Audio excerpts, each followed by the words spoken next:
Bismillahirrahmanirrahim. Assalamualaikum warahmatullahi wabarakatuh.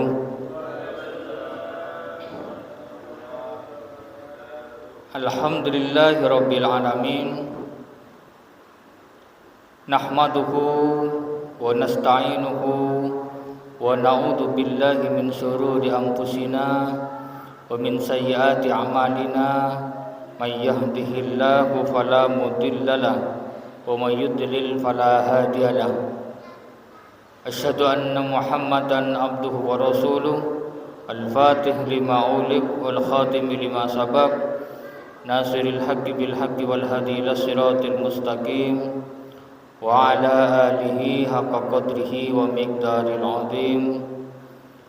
Rabbi shrah li sadri wa yassir li amri wa hlul 'uqdatam min lisani yafqahu qawli. Para jemaah salat maghrib Masjid Nur Ikhwah, alhamdulillah malam hari ini kita mengawali tahun baru Hijriah yang tadi malam kita peringati dengan bersolawat kepada junjungan Nabi Muhammad SAW. Tentunya ini menjadi renungan untuk kita bersama, apa yang sudah kita perbuat di tahun 1443, dan dari itulah kita bisa muhasabah, kita bisa menghitung-hitung lebih banyak mana perbuatan baik, perbuatan buruk yang sudah kita lakukan. Ayo kita timbang-timbang. Kalau di tahun kemarin itu masih kita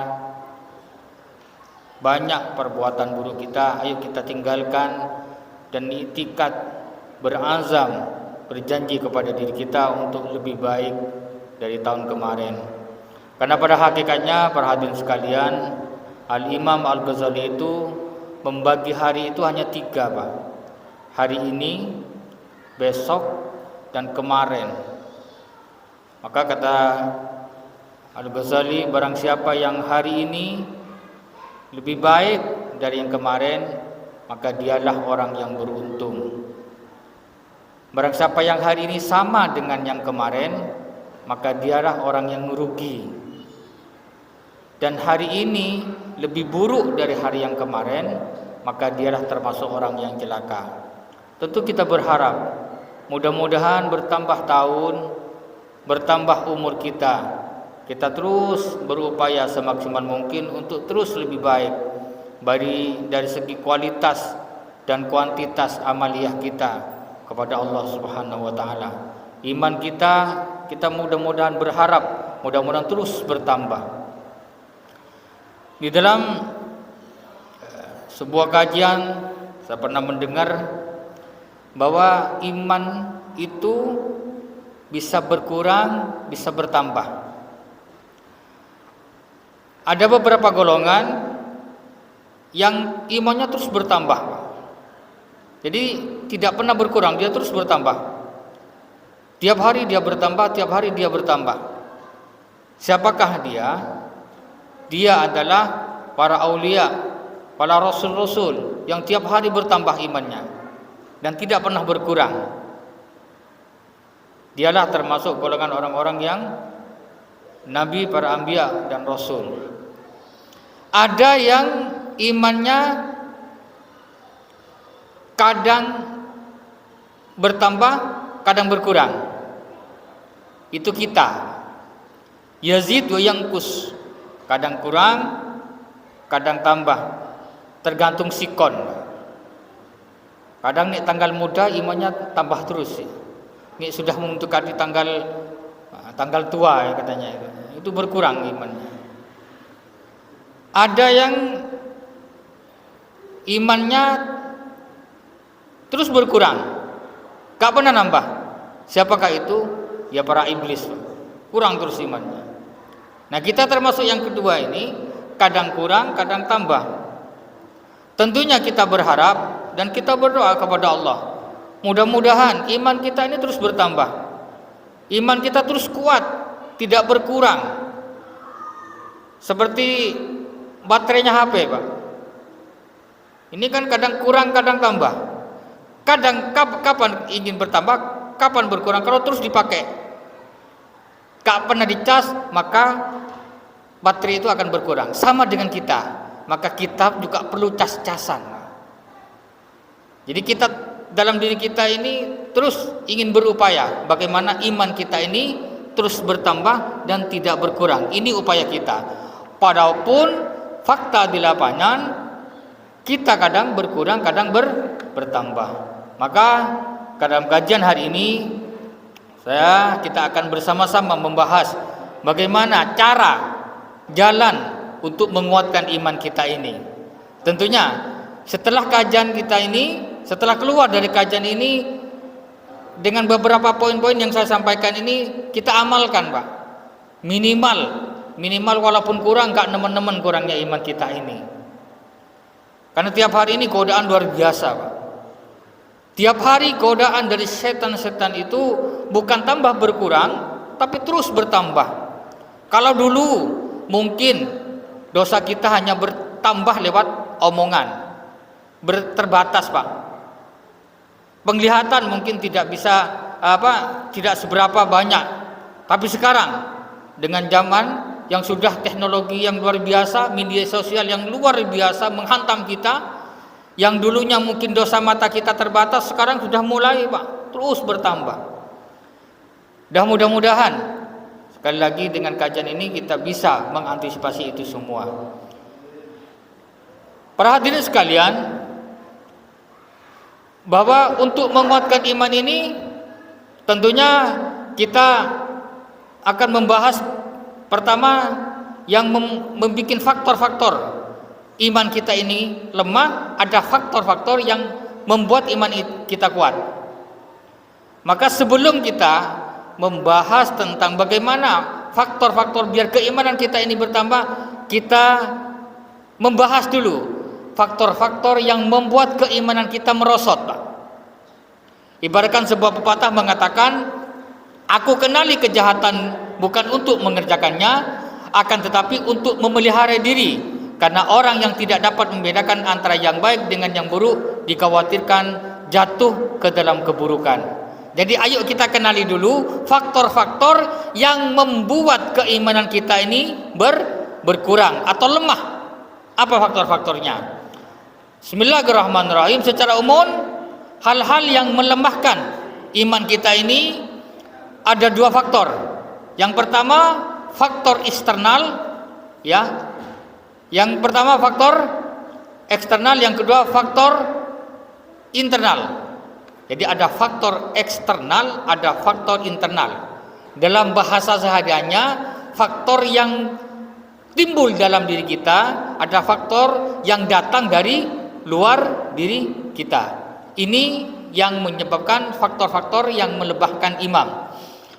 Apa yang menyebabkan faktor-faktor melemahkan iman secara internal dulu kita bahas, bukan secara eksternal. Secara internal yang bersumber dalam diri kita. Jadi kalau ada dalam diri kita ini kadang yang melemahkan iman kita. Yang pertama adalah faktor jahil, faktor kebodohan, Pak. Faktor ketidaktahuan. Jadi iman itu berkurang kalau kita bodoh. Sehingga dalam sebuah ayat Allah berfirman, hal yastawil ladina ya'lamuna wal ladina la ya'lamun? Ya, apakah sama orang yang berilmu dengan orang yang tidak berilmu? Tentu tidak sama. Maka faktor keilmuan itu juga yang ada dalam diri kita yang menyebabkan kuat atau lemahnya iman kita. Kalau kita tidak tahu, kalau kita tidak berilmu, tentu condong iman kita ini akan menjadi lemah. Maka dari itu perbanyak referensi, perbanyak ilmu. Karena orang-orang jahil itu adalah orang yang tidak berilmu, biasanya mempunyai referensi yang rendah, Pak. Mempunyai dasar yang lemah. Maka sikap dan perbuatannya akhirnya tidak terkontrol. Dia hanya mengandalkan insting, mengandalkan kebiasaan yang dalam menjalani kehidupan. Dia sering ikut-ikutan. ada orang berbuat ini, dia ikut. Kenapa dia ikut? Karena dia nggak tahu, Pak. Karena dia tidak berilmu. Sehingga ada yang dalam sebuah ungkapan, ya, kalau saya dalam Ihya Ulumuddin, tidurnya orang alim itu sama dengan ibadahnya orang bodoh. Nah, orang alim itu bukan ustadz, bukan kiai, Pak. Tidurnya orang alim itu masih lebih baik, bukan sama, lebih baik dari beribadahnya orang bodoh. Apa maksudnya? Orang yang alim, orang yang berilmu, dia tahu tentang ilmu tidur, Pak. Maka tidurnya itu karena dia tahu tentang ilmu tidur, tidurnya itu menjadi pahala. Sementara tadi, ya, orang bodoh tadi karena dia tidak tahu tentang ilmunya beribadah, maka ibadah yang dia lakukan bukan menambah pahala, maka menambah dosa karena dia tidak tahu tentang ilmunya beribadah. Maka ayo kita ilmui setiap perbuatan yang kita lakukan. Jadi faktor yang pertama, Bapak Ibu sekalian, yang menyebabkan lemahnya iman itu adalah ketidaktahuan kita, kebodohan kita, kejahilan kita semua. Maka orang-orang yang demikian itu adalah akan mudah terjatuh dalam sikap perkataan dan perbuatan yang dapat mengurangi iman. Omongannya tidak terkontrol. Apa yang keluar dari lisannya itu juga tidak berdasarkan ilmu. Jadi kalau ingin iman kita tidak lemah, maka perbanyak menuntut ilmu. Bagaimana caranya? Ya dengan cara majelis seperti ini, Pak. Perbanyak ilmu. Kalau kita ingin ilmu tentang mengetahui tentang sholat, ayo kita bahas, kita ilmu tentang sholat. Bagaimana biar tidur tadi menjadi nilai ketaatan yang ditinggalkan, maka semakin besar berkurangnya iman, bahkan dapat menghilangkan iman secara keseluruhan seperti meninggalkan sholat 5 waktu. Pak, semakin ketaatan kita tinggalkan, maka semakin lemah iman kita. Contoh, kalau kita semakin banyak kita meninggalkan sholat berjamaah atau sholat 5 waktu, maka di saat bersamaan iman kita akan menjadi lemah. Semakin banyak maksiat yang kita lakukan, maka di saat itu juga iman kita juga akan lemah. Ya, semakin sedikit ketaatan yang enggak ada dalam diri kita, maka di saat yang bersamaan iman kita juga akan lemah. Maka ayo kita pelihara ketaatan kita kepada Allah, bagaimana terus bisa istiqomah, kalau bisa terus kita tingkatkan biar iman kita tidak lemah.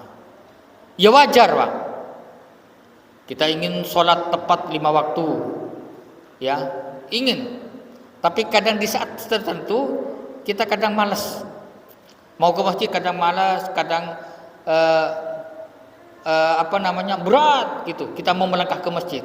Nah, ketika kita malas, ya, melangkah ke masjid sholat berjamaah, di saat itu juga sebenarnya iman kita sudah lemah, Pak. Bagaimana biar kita iman kita tidak lemah? Kita lawan itu, kita berangkat ke masjid. Jadi sekali lagi, semakin ketaatan kita berkurang kepada Allah, maka semakin lemah iman kita. Semakin banyak maksiat dan dosa kita lakukan, itu juga di saat yang bersamaan iman kita juga semakin lemah. Ayo kita kenali faktor-faktor ini. Yang pertama, sekali lagi saya ulangi, faktor yang melemahkan iman yang berdasarkan, yang bersumber dari diri kita atau faktor internal, faktor kebodohan, faktor jahil. Yang kedua, faktor lalai, berpaling dari kebenaran dan lengah. Yang ketiga adalah perbuatan maksiat dan dosa yang kita lakukan. Itu diantaranya yang melemahkan iman kita. Hati-hati, Pak. Yang keempat adalah memperturutkan hawa nafsu. Memperturutkan hawa nafsu. Sifat nafsu merupakan antagonis daripada iman. Jadi lawannya iman, antonim daripada iman. Iman mengajak kepada ketaatan kepada Allah, sedangkan nafsu, hawa nafsu sebaliknya justru mengajak kepada kejahatan, kepada maksiat, kepada kemungkaran. Karena itu jika hawa nafsu dituruti dengan sendirinya, iman kita akan berkurang. Bedakan antara nafsu dengan hawa nafsu, Pak. Ini hawa nafsu itu adalah nafsu yang berlebihan. Ya, kalau nafsu di semua manusia sudah punya nafsu. Maka bagaimana biar kita bisa mengantisipasi biar iman kita ini terus bertambah, ya, tidak berkurang, maka kita harus ya mengantisipasi tentang bagaimana tidak menuruti hawa nafsu ini. Dalam sebuah ayat Allah berfirman, innan nafsa la'ammaratun bisu illa man rahima rabbi. Sesungguhnya hawa nafsu itu lebih banyak menyuruh kepada kejahatan, kecuali yang dirahimi oleh Allah, yang dikasihani oleh Allah. Jadi 4 faktor itu yang merupakan faktor-faktor berkurangnya iman kita. Itu yang internal, Pak, belum yang eksternal. Ya. Jadi 4 itu. Yang eksternal yang menyebabkan iman kita berlemah, ini yang bersumber dari luar. Kalau tadi yang bersumber dari diri kita. Mudah-mudahan masih ingat ilmu, kejahilan, ya. Ini yang menyebabkan iman kita lemah, lalai. Yang ketiga, perbuatan maksiat dan dosa. Yang keempat, memperturutkan hawa nafsu. Ini yang internal. Bagaimana yang eksternal? Faktor-faktor yang melemahkan iman kita yang bersumber dari luar. Yang pertama adalah faktornya adalah setan. Nah, setan ini sudah sering saya jelaskan, Pak, di kajian-kajian sebelumnya. Ya, Allah memberitahukan sekaligus mengingatkan manusia tentang siapakah setan itu, siapakah iblis itu, yang memang sudah berjanji sejak dikeluarkan dari surga. Iblis dan bala tentaranya sudah berjanji ingin menyesatkan anak cucu Adam sebanyak-banyaknya sekali lagi. Bagaimana caranya sudah kami sampaikan di kajian-kajian sebelumnya. Ini ternyata setan dan iblis ini yang menyebabkan menjadi faktor lemahnya iman kita secara eksternal. Allah sudah memberitahu begini, Pak, di dalam Al-Quran, karena engkau telah menghukum saya tersesat, kata iblis, saya benar-benar akan menghalang-halangi mereka dari jalan engkau yang lurus. Kemudian saya akan mendatangi mereka dari muka, dari belakang mereka, dari kanan dan dari kiri mereka. Dan engkau tidak akan mendapati kebanyakan mereka bersyukur atau taat kepada Allah. Jadi, Pak, setan itu sangat antusias sekali ingin menjerumuskan manusia. Dia akan menggoda, tidak bisa dari belakang, dia akan dari depan. Tidak bisa dari depan, dari kanan. Gak bisa dari kanan, dia dari kiri. Itu setan, Pak. Nah, kalau kita gak bisa mengantisipasi, luar biasa setan ini. Sehingga diadopsi oleh marketing. Kalau kepengen jualan, maka tirulah ilmu iblis. Kalau nawarkan barang, gak bisa dari belakang, dari depan. Gak bisa dari depan, dari samping kanan. Gak bisa dari samping kanan, itu dari samping kiri. Apa maksudnya? Beberapa ulama mengatakan setan akan menggoda manusia dari belakang. Apa maksudnya? Kita ditakut-takuti, Pak. Kalau di depan itu ditakut-takuti, dikasih sesuatu yang indah menurut setan. Ya. Jadi kita akan bahas apa maksud belakang ini, karena faktor kita ini terbatas waktunya. Nanti kita akan sampaikan apa maksud dari depan, belakang, samping kanan, samping kiri. Yang jelas setan tidak akan pernah putus asa untuk menjerumuskan kita sampai kita bisa ikut kepada jejak-jejak mereka. Allah sudah mengingatkan itu di dalam Al-Quran, di dalam surat A'raf, ya. Di dalam surat yang lain Allah, sesungguhnya setan itu adalah musuh bagimu wahai manusia, maka jadikanlah dia musuhmu, jangan dijadikan teman. Setan itu hanya mengajak golongannya supaya mereka menjadi penghuni neraka. Naudzubillahi min dzalik.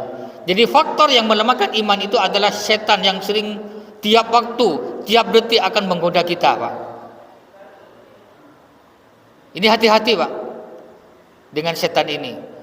Setan itu siapa sih, Ustaz? Nah, sudah bolak-balik saya sampaikan juga. Setan itu sifat, Pak. Setan itu sifat. Jenisnya dari manusia dan jin. Jadi setan itu adalah sesuatu yang sering mengajak kepada kejahatan, itu setan namanya. Jadi kok ada tetangganya sampean, panjenengan semua, kalau sampean ingin berbuat baik, kok dihalang-halangi, itu setan. Dari siapa? Dari bangsa teman. Misalkan Pak Slamet kepingin sedekah di masjid, ingin ikut program paving, ya, ada teman sampean ke reai sok-sokan kepingin sedekah, akhirnya Pak Slamet nggak jadi. Itu sebenarnya setan, Pak, dari koncone sampean dari Panasonic ngetok wis, Pak. Ya.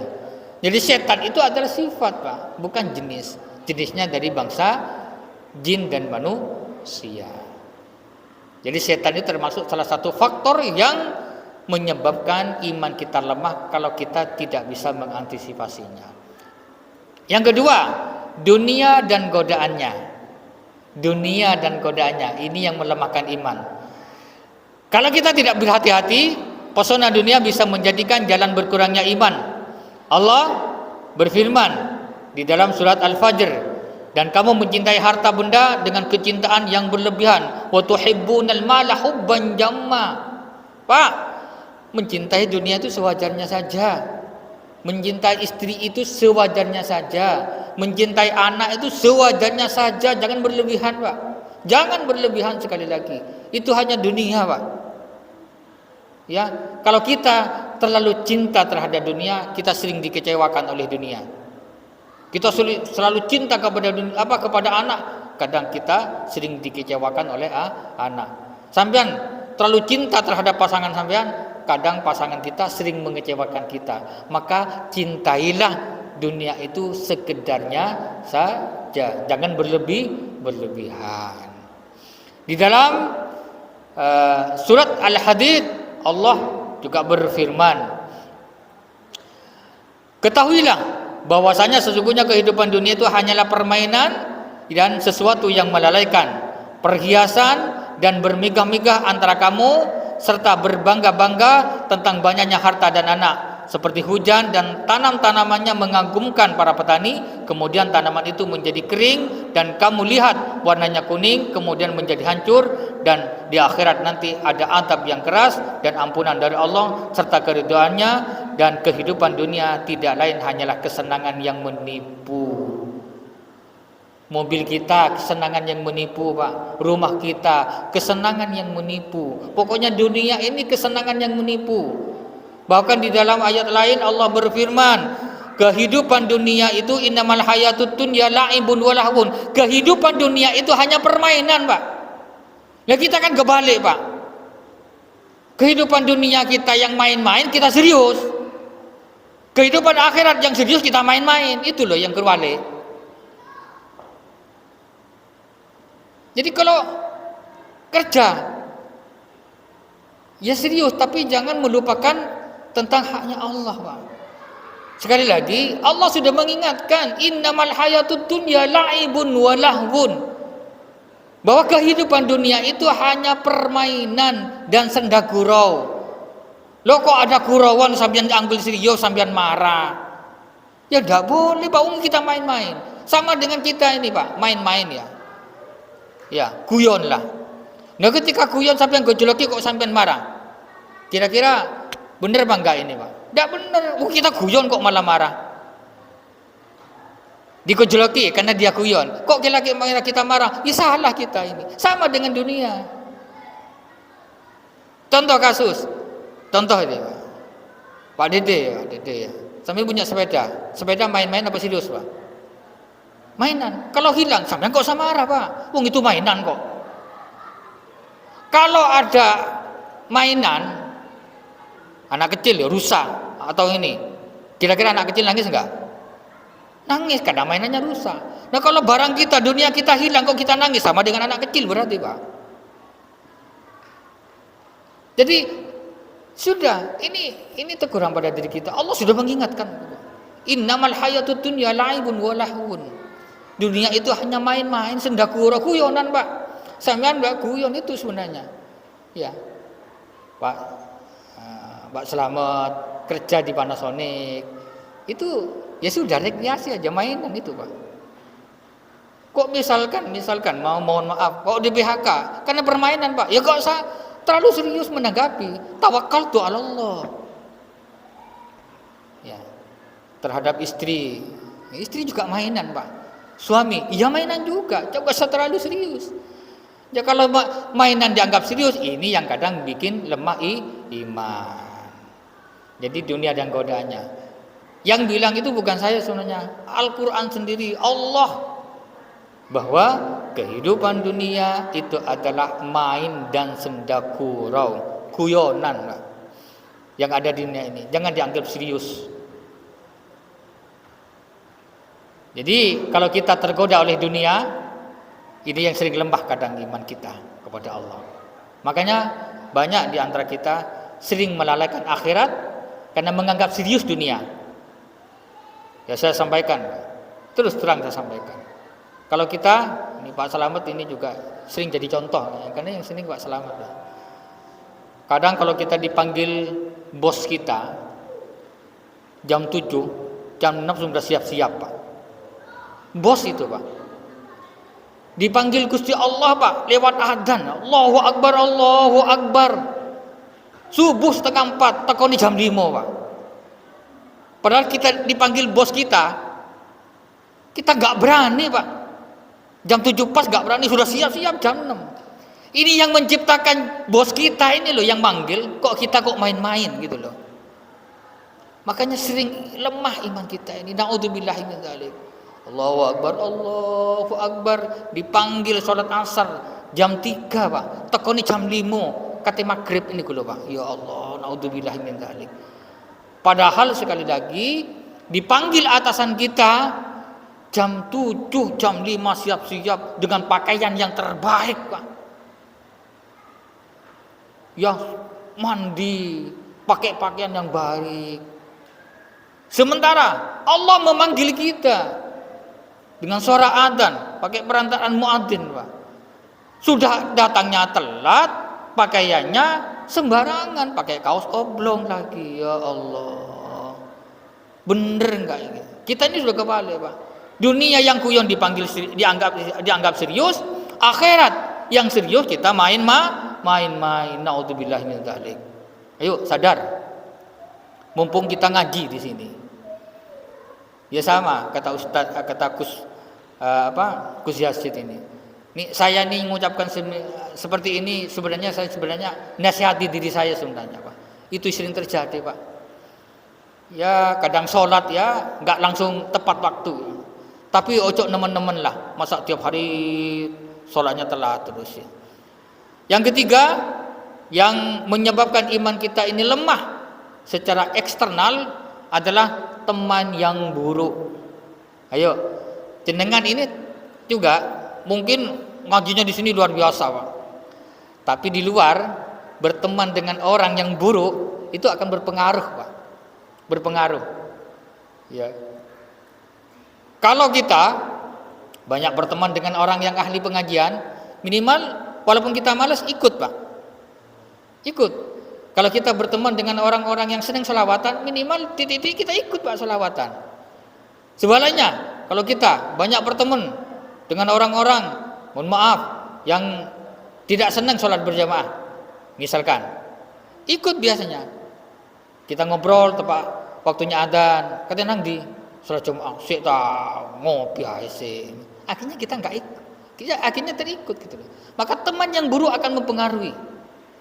Tetap mempengaruhi lemahnya iman. Rasulullah Di dalam ini sudah mengingatkan umatnya agar berhati-hati dalam memilih teman, karena teman punya pengaruh besar dalam kehidupan seorang. Seorang itu bergantung kepada teman karibnya, oleh karena itu hendaklah ia meneliti siapakah menjadi teman karibnya. Berteman dengan siapa saja, Pak, boleh, jangan milih-milih teman. Aku kak konco awakmu ya, kenapa? Kon gak pernah sholat jamaah? Bukan. Dalam hal ini saya tidak menyuruh panjenengan milih-milih teman, tapi ketika milih teman karib kita hati-hati, karena berpengaruh terhadap perilaku kita. Contoh kasus, kita ingin berteman dengan penjual minyak, insya Allah milok ikut harum, Pak. Minimal dikasih minyaknya lah gratisan walaupun kita nggak beli. Ya. Tapi kalau kita berteman dengan tukang sampah, ketika dia ikut di sampah, ya ikut kecipratan sampah juga.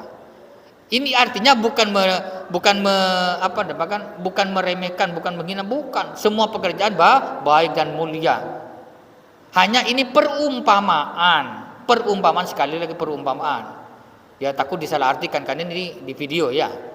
Ya, ini kan perumpamaan saja sebenarnya. Maka teman yang karib itu adalah termasuk faktor ya iman kita kuat atau lemah. Hati-hati dengan teman yang buruk. Nah ini tadi faktor yang melemahkan iman baik secara internal maupun eksternal. Kalau eksternal tadi setan, yang kedua dunia dan godaannya, yang ketiga adalah teman yang buruk. Sekali lagi teman yang buruk. Silakan panjenengan milih teman siapa saja, boleh. Tapi teman juga akan berpengaruh terhadap perilaku kita. Sama dengan anak kita, Pak. Mungkin anak kita di rumah luar biasa kita ajari tata cara hukum Islam, kita ajari ngaji di TPQ kita ngajikan anak kita. Tapi kok perilakunya menyimpang, bisa jadi dari faktor teman, Pak. Dari faktor teman. Jadi semuanya berpengaruh, lingkungan berpengaruh, kita dalam keluarga berpengaruh, pendidikan juga berpengaruh. Alhamdulillah ini adalah faktor yang melemahkan iman ya. Sekarang bagaimana supaya iman kita ini kuat? Ya. Yang menguatkan iman juga tentu kita akan belajar. Yang pertama, belajar, mempelajari ilmu. Ya seperti ini, Pak. Majelis-majelis seperti ini juga akan menguatkan iman kita. Ya. Ilmu apa? Yang pertama adalah mempelajari Al-Qur'an. Ya. Jadi mempelajari Al-Qur'an bukan hanya dibaca, tapi belajar Al-Qur'an. Ini kok mati. Sekali lagi, belajar Al-Qur'an, bukan hanya membaca, belajar Al-Qur'an, tadabbur isinya. Ya.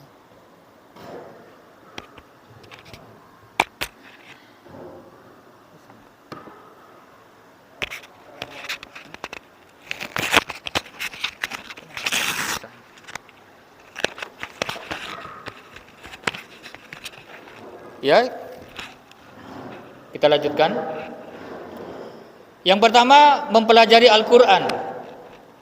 Ya, bukan hanya membaca. Maka barang siapa membaca Al-Qur'an, mentadabburi ayatnya, meneliti, ia akan menemukan berbagai macam ilmu dan makrifat yang bisa menguatkan keimanannya, Pak. Tadabbur, Pak.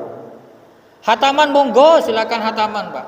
Baca Al-Qur'an silakan sebanyak-banyaknya. Tapi alangkah lebih baiknya bukan hanya membaca, tapi juga memahami isinya, mentadabburi kandungannya, mentafakuri isi dalam kandungan Al-Quran itu.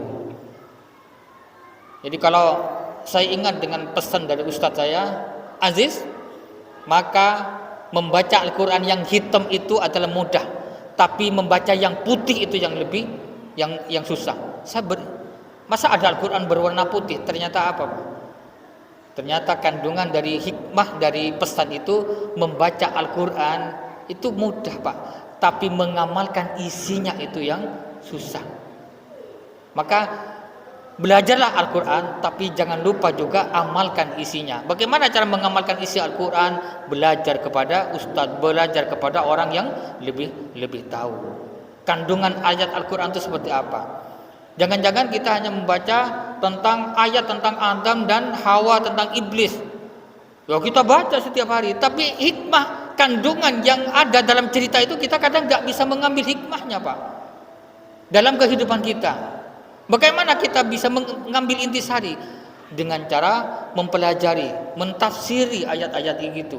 Insya Allah sudah ada tersendiri, Pak, menafsirkan ayat-ayat itu. Ya, dalam hal ini insya Allah tiap malam Ahad dikaji, diasuh oleh Ustadz Edi kitab sirge. Ya, jadi ada sendiri. Semua yang ada dalam Al-Quran itu akan mengandung hikmah kalau kita bisa mengambil dan mentadabbur ayatnya itu. Maka bagaimana cara biar kita bisa menguatkan iman? Bukan hanya membaca Al-Quran, tapi juga memahami isinya, mentadabburi isinya, memahami makna-maknanya, dan mengamalkan dalam kehidupan sehari-hari. Adam dan Hawa, cerita tentang bagaimana Nabi Adam kita dikeluarkan dari surga. Ini diceritakan itu, Pak, di dalam tafsir. Oh, ternyata Adam, Nabi kita, bapak kita Nabi Adam dan Hawa itu diusir dari surga, ya, dikeluarkan dari surga karena terbujuk rayuan iblis, terbujuk oleh rayuan setan, pakai bisikan manis lagi setannya. Nah, kita belajar bagaimana biar cerita Nabi Adam dan Ibunda Hawa ini tidak terjadi dalam diri kita, dikaji isi kandungan dalam cerita itu. Jadi langsung kita ambil hikmahnya itu. Tentang Ashabul Kahfi, cerita memang, tapi kandungannya luar biasa itu. Jadi ayat Al-Quran kalau hanya dibaca saja itu sama dengan mantra akhirnya. Kalau kata Al-Quran, kata guru saya, Al-Quran itu sama dengan resep dokter. Sama dengan resep dokter. Bagaimana resep dokter? Kita sakit ini, pergi ke dokter, diberi resep. Bagaimana biar resep itu, biar kita sembuh dengan hadap penyakitnya? Maka resep itu harus ditebus. Coba kalau resep itu hanya dikantongi, dibaca doang, kok resepnya ini dikontangi terus nggak ditebus obatnya, tidak bisa menyembuhkan penyakit kita. Sama dengan Al-Quran, Pak. Al-Quran kalau hanya dibaca, apalagi hanya digantung, hanya dijadikan jimat, dijadikan kaligrafi, tidak bisa menyembuhkan keadaan diri kita ini. Maka Al-Quran yang kita baca itu kita amalkan isinya. Kalau hanya dibaca doang, sama dengan mantra akhirnya. Dapat pahala, alhamdulillah dapat pahala, tapi nggak ngefek, tidak berimplikasi terhadap hati kita. Maka ayo, Al-Quran itu bukan hanya dibaca, tapi juga diamalkan isinya. Yang kedua, cara menguatkan iman adalah mengenal Allah dengan asma-asmanya, Asmaul Husna, ada 99. Ya, dengan asma-asmaul husna itu. Ya, bagaimana? Nanti kita akan bahas juga. Yang selanjutnya adalah mendalami sirah nabawiyah, cara menguatkan iman. Kita belajar sirah nabawiyah, sejarah-sejarah Nabi, Pak, ketauladan Nabi itu.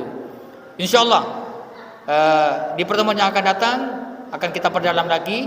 Kalau tadi sudah kita tuntas hal-hal yang faktor yang melemahkan iman kita, insyaallah di kajian yang berikutnya kita akan tuntaskan lagi bagaimana biar iman kita ini lebih kuat, lebih dalam diri kita ini lebih enak.